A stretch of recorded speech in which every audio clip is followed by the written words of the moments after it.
Welcome guys, I'm Morgan Film Fan. Happy St. Patrick's Day. I found two films on Tubi that I decided to review. B movies, of course, and I love my B movies. I love discovering pretty much anything. If you've seen my channel, you'll know I'll watch pretty much anything that looks entertaining. And it's St. Patrick's Day, so I wanted to talk about some Patty's Day films. I should have reviewed Leprechaun, the Warwick Davis film, after watching these, but I saw them on Tubi. I just decided to check them out, and I'm like, you know what, those will be good to do to double feature for St. Patty's, and yeah, lo and behold, both of them weren't good. Both of them are by the same director. I was wondering if one was a sequel to the other. It's really not. One was made in 2020, one was made in 2021. They're separate stories. The director, Louisa Warren, she plays a character in both, and her name in both is Misha.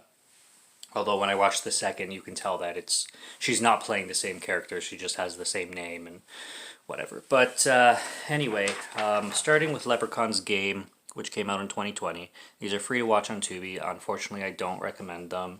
I'm not gonna completely trash the films because I don't do that on my channel. But oh man, they're.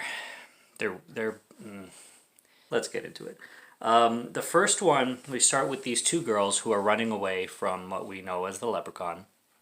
And one of them is named Lucy. I didn't get the other girl's name, but they're running away with the gold pretty much. And then we see the Leprechaun in the back seat.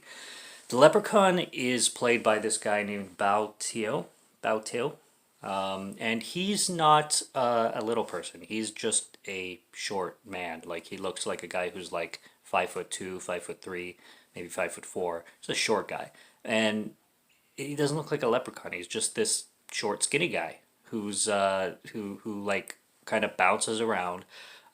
He obviously they change his voice with like a voice amplifier or a voice changer kind of thing, like Ghostface used in the fucking Scream movies.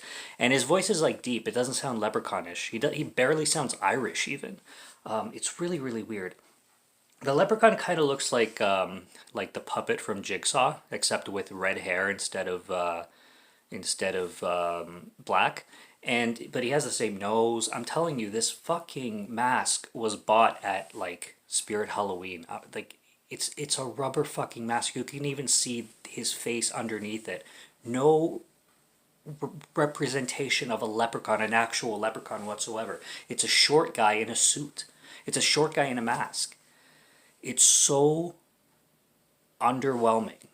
It's not even funny. It's just and he has the mask. He has like the black like makeup around his lips and around his eyes. You can tell it's a guy in a mask, and it's not creepy. It's not even like I don't know. It's so underutilized. It's so cheap looking, and just non leprechaunish.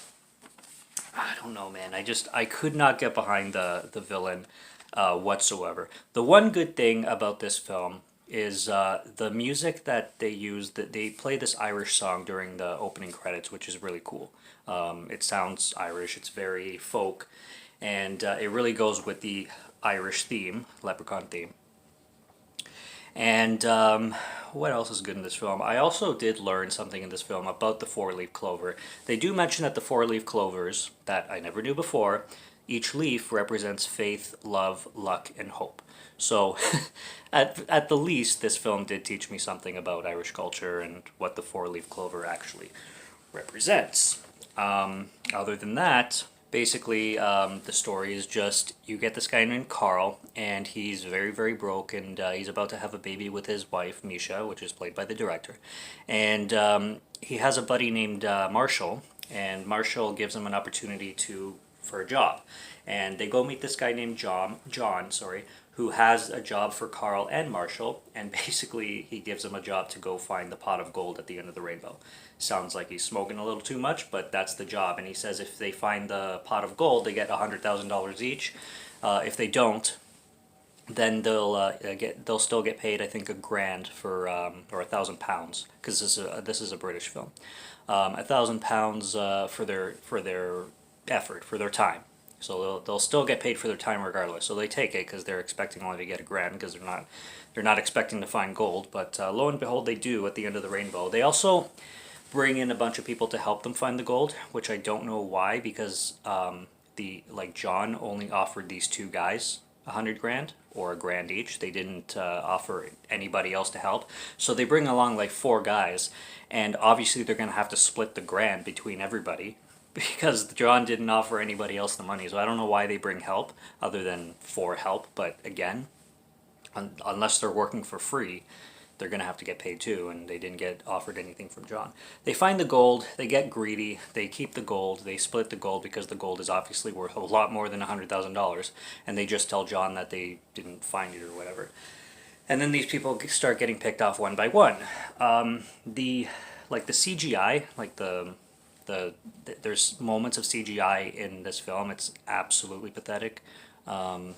It's cheap. Like, it's very, very like children's show cheap, and the kills are fine, but the acting is horrendous to say the least, and it's not like so bad it's good.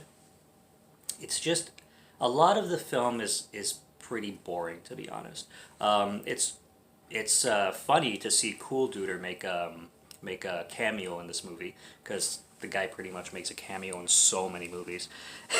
And he pretty much plays himself. He's making like a vlog on YouTube, talking about like the history of the Leprechaun and stuff like that. So it's cool to see him show up. Although, like I said, when it comes to low budget films, he pops up in so much. He's kind of like expected to pop up in films like this.